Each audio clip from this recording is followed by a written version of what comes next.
Dr. Hilary's here with today's health headlines. Now, dementia, isn't it interesting? Because not that long ago, it was something that we never talked about. And now it's great that we can talk about it. And there's actually been a lot in the papers today. Absolutely. I mean, now we know that there's about 1 million people, not the 850,000 that was always the figure discussed. At least 1 million now, and probably another 60,000 to be diagnosed on top of that 1 million every year by 2012. So this is a massive problem.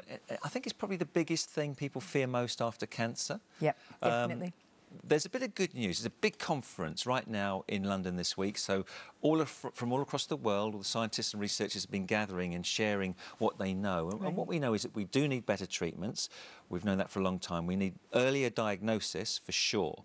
But we can also prevent about 35% of cases. Now, that's fantastic news to hang on to, and we can do it by making some simple lifestyle changes.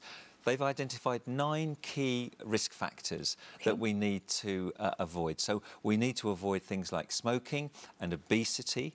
We need to treat and control type 2 diabetes. Smoking there we saw.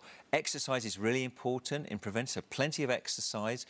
Getting rid of obesity, because the more weight we put on, that has vascular changes to the circulation. High blood pressure is a risk factor. Isolation and depression also. And interestingly, the biggest key risk was loss of hearing in middle age, because if you lose your hearing, you lose your ability to communicate with other people, you become a bit more isolated, you hide away. But all those factors, and one they didn't mention was alcohol, which is interesting because that's definitely a factor.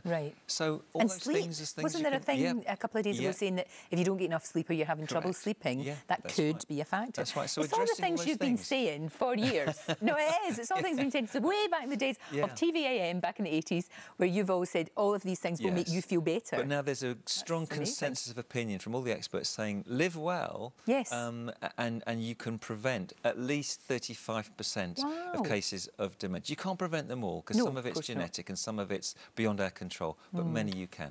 And if you can do something for yourself, that's even better. Take control of your own health.